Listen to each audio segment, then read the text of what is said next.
All right. Hi, everyone. Welcome to the TimingResearch.com crowd forecast news. My name is David Cosmeter. I'm the creator of Timing Research, and I was traveling earlier this week, so we're recording a special Option Professor Market Outlook episode on September 9th, and we're recording this at 4 p.m. Eastern Time, and this is episode number 493. So I'm going to go ahead and turn it over to the Option Professor. Okay, thanks, David, and thanks everybody for being here. As a way of introduction, I'm Jim, the option professor, and graduate of Boston College, and attended UCLA Graduate School for Executive Management. And I've been doing the options for many, many decades, doing seminars coast to coast for thousands and thousands of investors. And so I have quite a bit of experience in it. I'm going to share that with you. I'm not going to be giving you advice, but I'll be sharing opinion. And so bear that in mind. Anything that has to do with suitability or tolerance, risk tolerance, that you got to talk about that with your brokerage firm. Okay, I'm just talking about my opinion here today. Okay, so as you can see on the screen, I got the S&P. We're going to cover a lot of good stuff here today, so you might get a pen and paper handy. Also, because we are going to only have a limited time, it's hard for me to take a lot of questions. So what I'm going to say is that if you have a question, keep it, write it down, and then get a hold of me at optionprofessor@gmail.com. And you can let me know when's a good time for us to go over your questions. So do it that way, and we can make sure everything gets answered here today. Okay, let's talk about the S&P. Obviously, in the aftermarket here, it's up 12 points, and the trend looks pretty darn good. I like to do things like look for the long term. So obviously, it's on its all-time high almost here.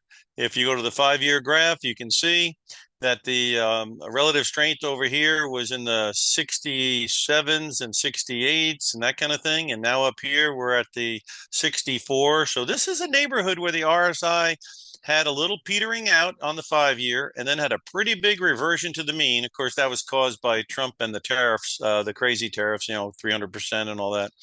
So what would cause this thing to have a reversion to the mean? Well, we don't know that. We don't know if it will. Right now, there's no evidence that it will. But what would possibly do it is obviously when they announce the cut next week, people realize that they're cutting because things are slowing down. They are cutting because maybe corporations will not buy as much of their stock back. I mean, is this the place where a corporation might want to be buying their stock back on the all-time high?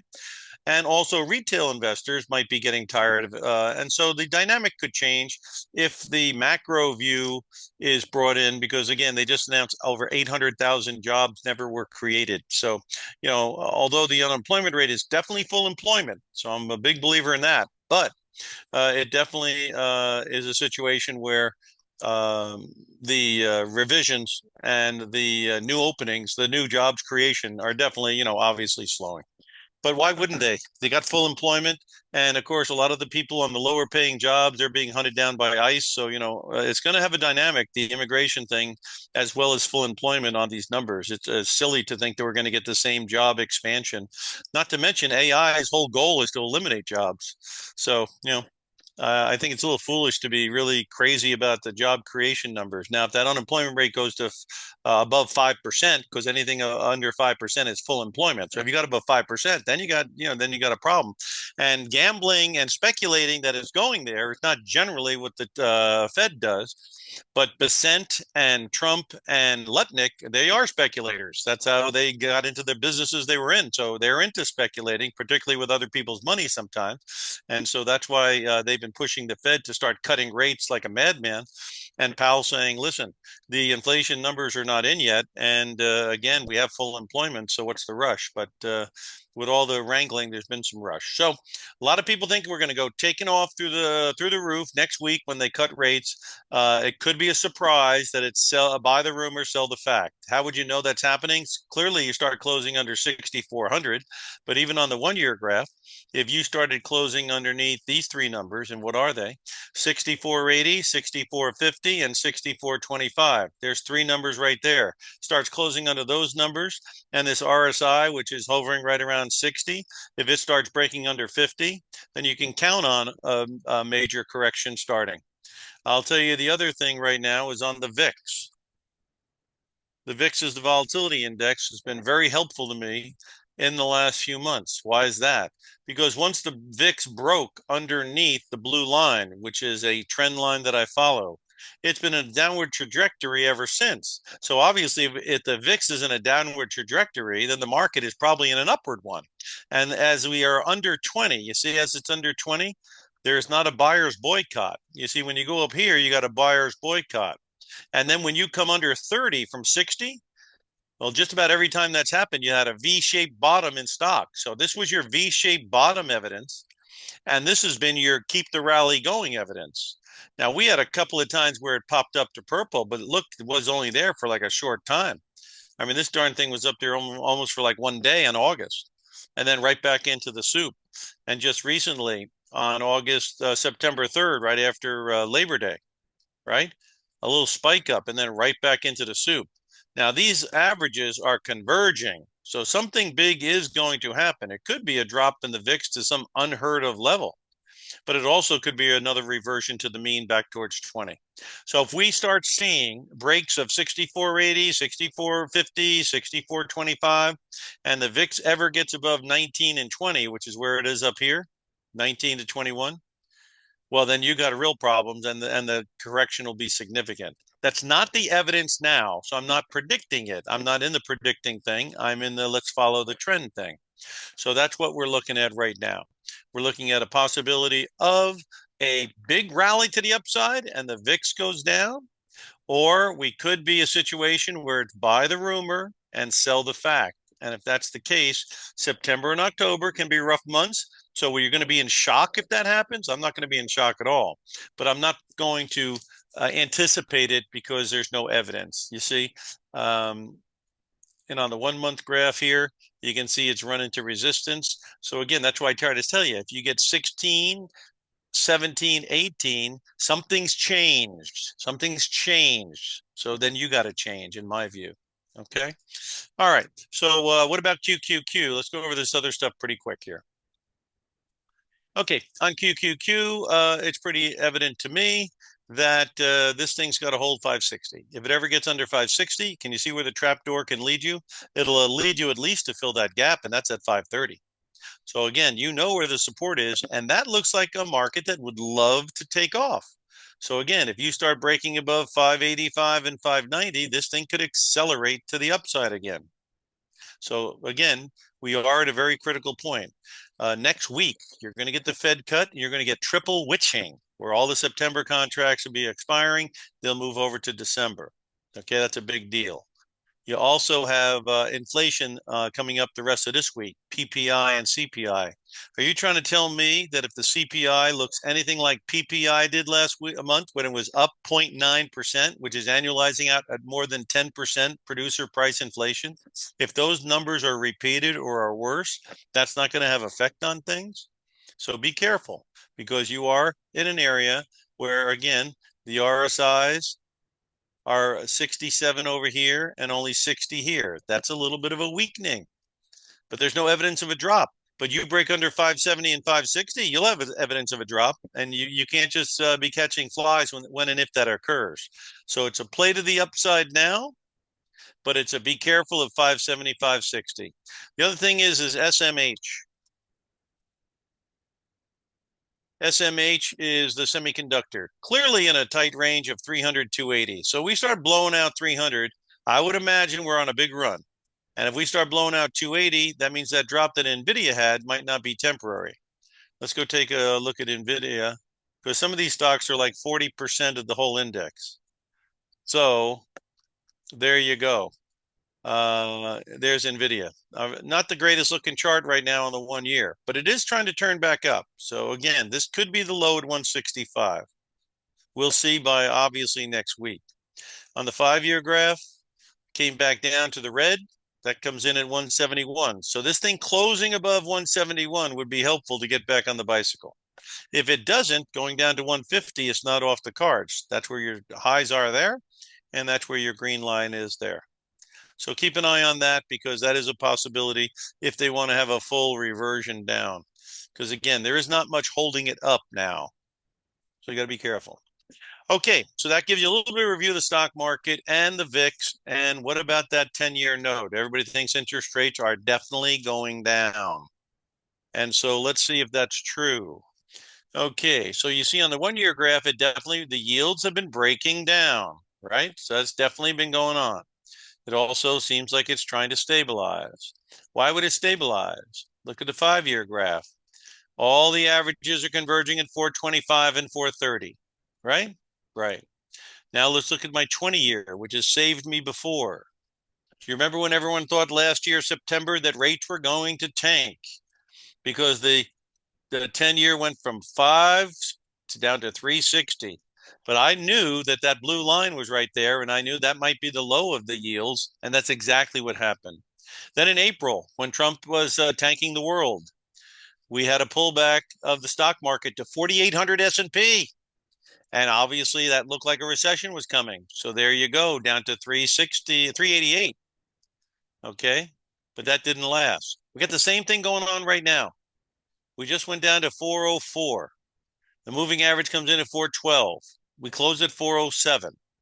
If the inflation numbers come in hot and this thing takes out four and a quarter and definitely 450, everyone's on the wrong side of the ball. So let's see what happens. Right now, it looks like they're on the right side of the ball, and it looks like rates might want to drop down to 3% on the 10-year. That'd be a 100% drop. That's what Trump would love to see. So, will it happen? It ain't going to happen unless you break under 390 and get these averages pointing down because they're not pointing down. You see, when they point up, it goes up. You see, when it points down, they go down. So, again, got to be careful here because the consensus is ridiculously one sided, and they may be right. And they are right on a shorter term basis. But if that short term thing ends because of the inflation number, you are not going to be want to be buying bonds with everyone offside if that's the way it plays out. Okay, let's talk about gold. Why has gold gone up? Real simple. You got full employment. You got the people going out to eat. You still got people spending money. Credit cards are still going good. And you have got inflation. Like I told you, the PPI was up 0.9% last month, which is annualizing over 10%. And a lot of that inventory that they worked off that didn't have the tariffs on them, that's gone. So if you're going to lower interest rates and make easy money out there, while inflation is nowhere near your target and everyone's working and out there spending, then obviously gold thinks your currency could be a joke and the entire fiscal situation is a joke. So that's why gold has gone up about $250 in about how long? September 1st, it was 3,400 and change. Now we're at 37. So that's about, $250 or so. And that's only since September 1, for gosh sake. So why is the stampede going? Because the trend was up to begin with, as you can see. And it got choppy here, but this purple line just held it. And then once you got above 3,400, 3,500, nothing holding it. If it pulls back, logical spot would be about 3,530 to 3,500 for the pullback to stop. Somewhere in this neighborhood, if it pulls back. If they keep printing money and going crazy, what do you call it? China's loading up on this stuff big time. And you can see a lot of people are not happy with these tariffs. They're starting to try to set up a separate deal where they can settle payments in something other than the dollar. And they can do business somewhere outside the U.S. because, again, these other countries, don't want to pay such big tariffs. Some of them are not that rich to begin with. Okay, so that's the story on gold. That's the story on the other stuff here. Now I want to talk about a couple of things that happened today. One is called Nebia, NBIA. Now this was on our report. I have an alert that goes out every Sunday night. Okay, every Sunday night you get an alert. And on the alert we had information on this a few months back. NIBA, is it? Hold on a second here. Yep. NBIS. Okay. You can see it was in a lovely trend. So we got in there on the alert around $45 and we got a nice little rally, right? Then it pulled back, and you had another opportunity to take a shot right here. And then today they had the big news with a 17 to 19 billion dollar deal with Microsoft. That's going to send you flying, and it did. Okay.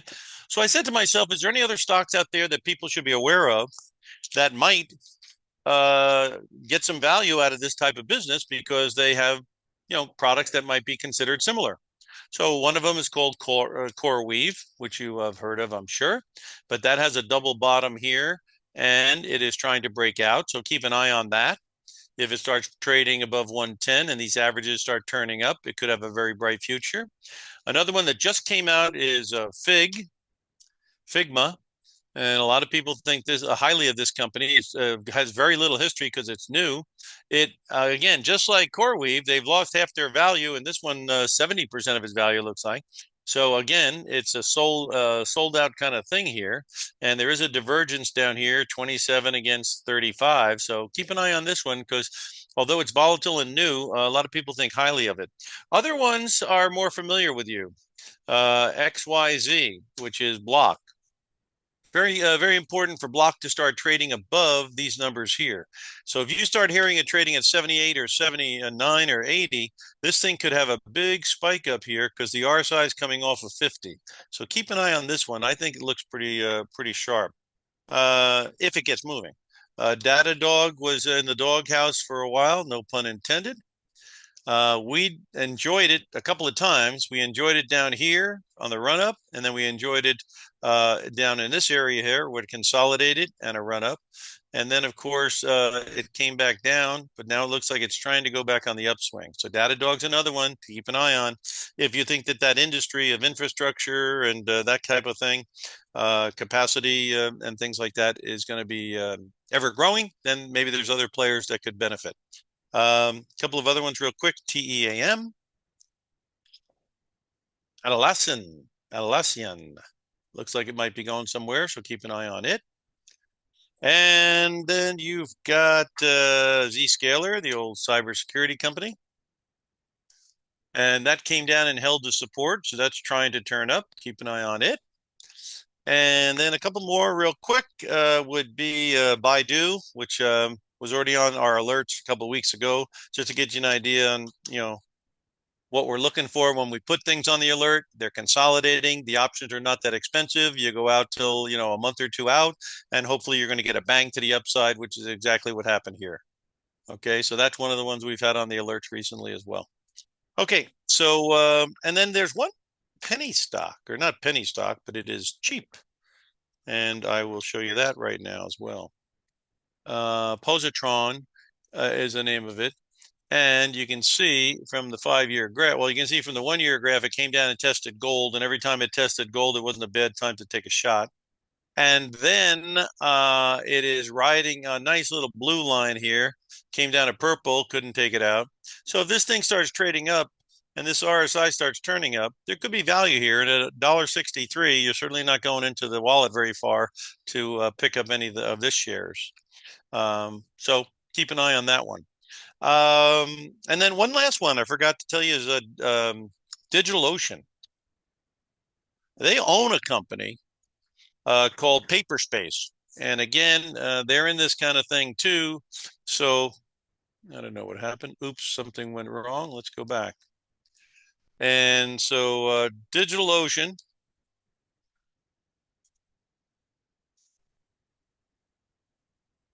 if they'll give me the chart, be nice enough to give me the chart. Okay, as you can see, it had a big drop, and now it does seem like that's a legitimate trend. So if it gets above yellow, it could really get going. And they do have a subsidiary that could benefit. And you can see here if it can get above. So it really just has to break out a little bit. But, I'd keep this on my radar because, this is the kind of company that has things going on that could be exciting. So keep an eye on it. So there you go. That's a handful of stuff for you to keep an eye on that might. Oh, yeah. One last one is Electronic Arts. Supposedly they're in the same ball game, but I don't see this as a great time except for it's right here on the blue. So it's going to hold blue and it's going to start taking off. This is where it would stop 165. So keep an eye on it, and there could be an opportunity there. So keep an eye on that one. What I wanted to do also is to go over, a lot of you are in the markets, and you're seeing gold and silver and Bitcoin and all this kind of stuff going on. So I just want to give you a sample of a little bit of a portfolio where you get a little bit of many different things. Let's start with gold.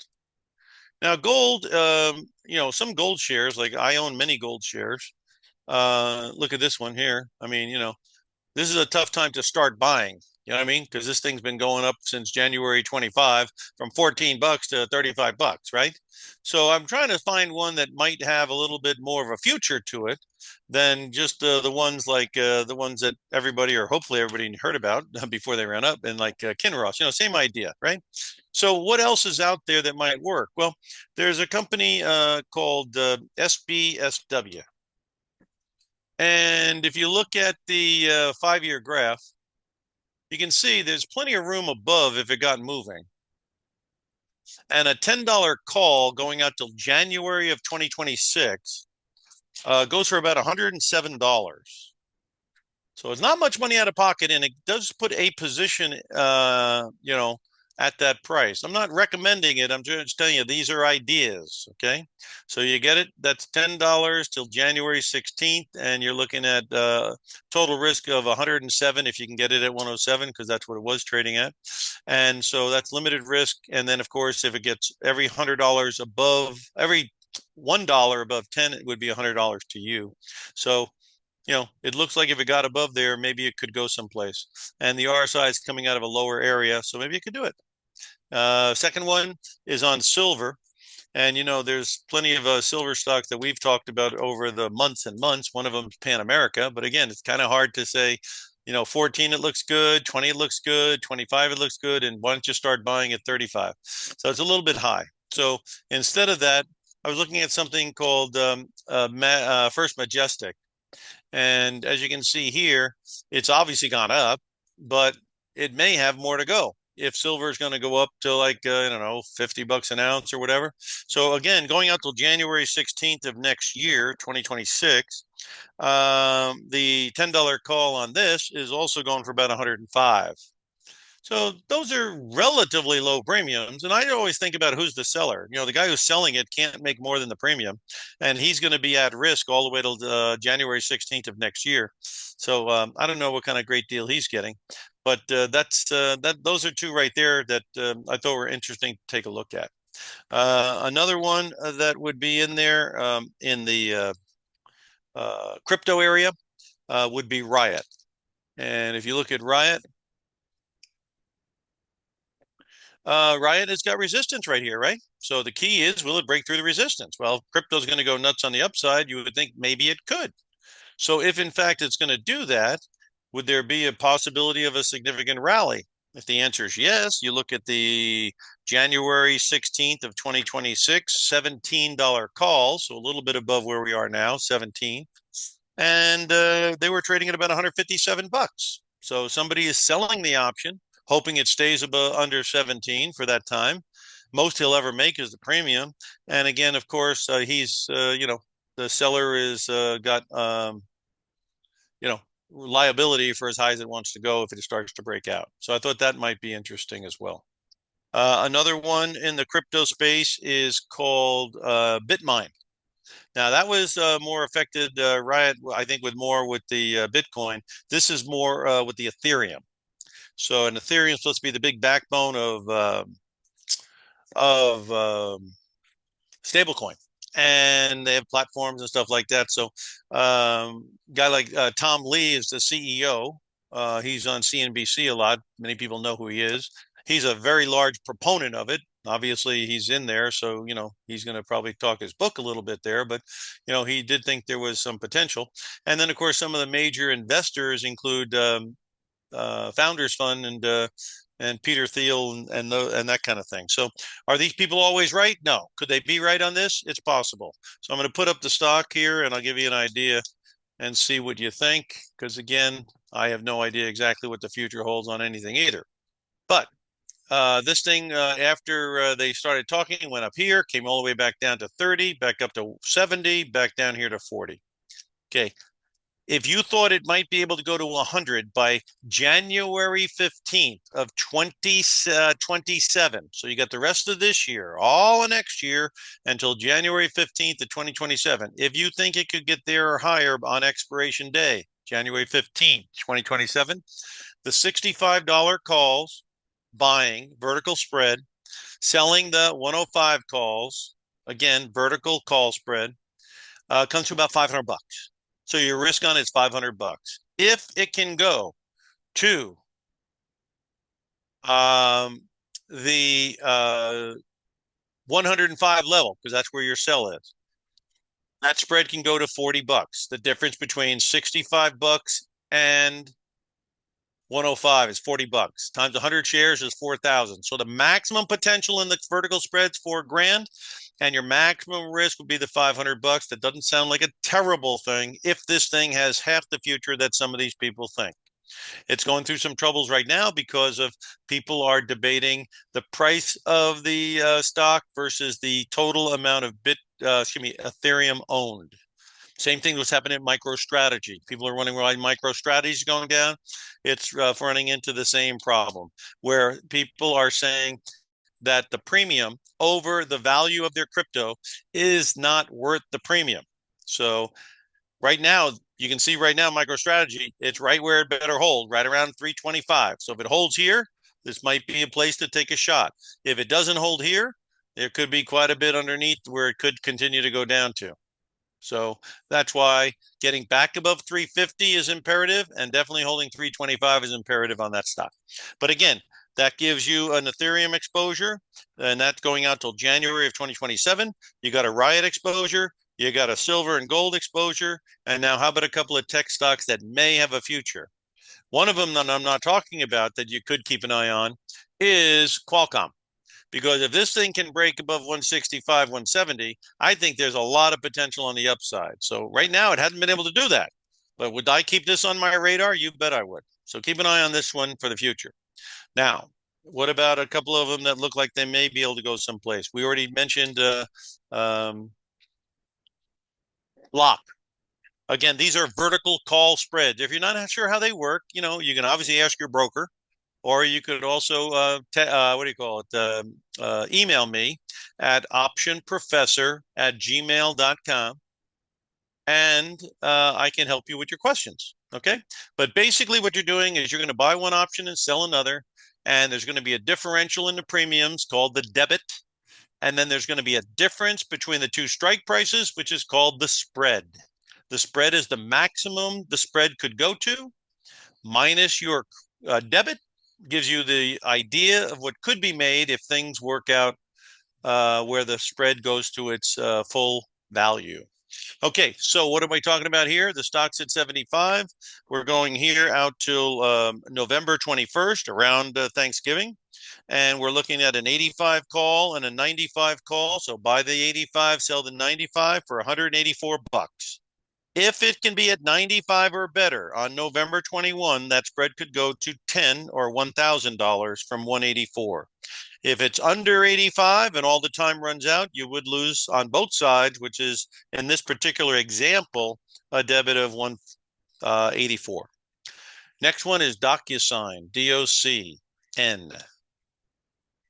So you got, a little bit of a diversity here. Here, if it can get above this neighborhood here, I think it could go. So this neighborhood's around $33, $35, right? Around $35. So if we can get it above there, maybe it could accelerate. So in this case, we're going out to December 19 as an example, and we're going with the $40 call buy and the $50 call sell for $155 debit. If by on December 19th, we are above $50 a share. You see what that is? The spread could go to 10 or $1,000 max from $155. Not a bad risk reward. Obviously, the risk is it doesn't happen. Last one here, PayPal, PYPL. Again, very lousy company as far as it can't hold water lately.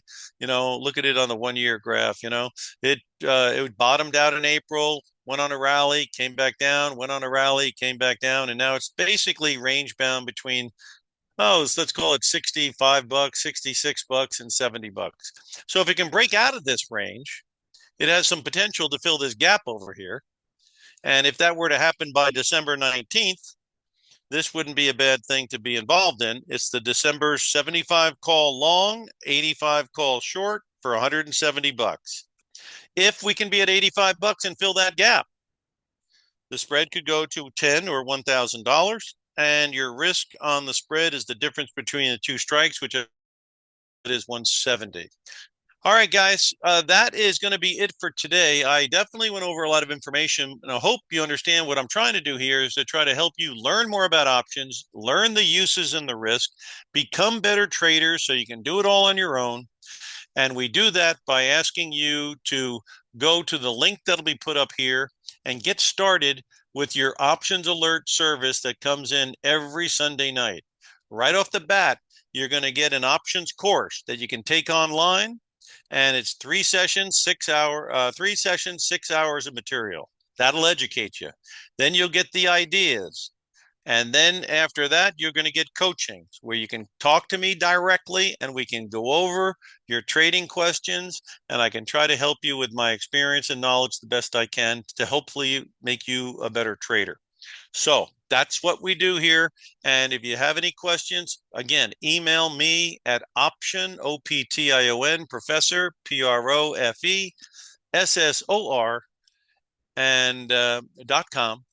And then basically, excuse me, at gmail.com. It's a long day. Optionprofessor at gmail.com. And tell me what where we can talk to each other and when we can do it. And we just set it up and we go from there. I think you definitely will benefit from this stuff. I mean, the price I put on this stuff, it's 3 months for 297 bucks. That's a $100 discount, 297, and you get the whole darn year for 897. Again, it gets you the course. If you have any questions on the course, I give you my cell number after you're a subscriber. You text me if you have a question. So you're going to get coaching, you're going to get the alerts and a review of things every Sunday night. You're going to be able to get a course, and then you'll have my cell to text me if you have a question. And again, I don't give advice, but I can give information and opinions, and that's all I do. But again, I've been doing this for a long time. I'm sure you've picked that up. So whether you're just starting out or you have experience or you think you're really sharp, there's probably something I can help you with at any level because, again, my experience and knowledge is pretty extensive. Okay, so this is Jim, the option professor. I'll look forward to hopefully you guys joining up. And once you join up, again, I'll get you my cell so you can get your coaching thing going. And then basically, like I say, if you have any questions on the alerts or anything, you text me. And again, look forward to helping you. And I hope we can get started together and do something here. Got a big month here ahead of us. So let's see if we can get started. And any questions on it at all, just shoot me an email. A lot of people, they start with the 1 year because they can see it's a great deal and they want to commit for a year so they can actually learn something at their own pace. Or some start with the monthly, and then after a month, we convert them into the yearly if they like what they see. So a lot of things we can do for you. Okay, Jim, option professor, thanks a lot for being here, guys. I'll be back with you next Monday if you want to check in. Otherwise, good luck and good trading.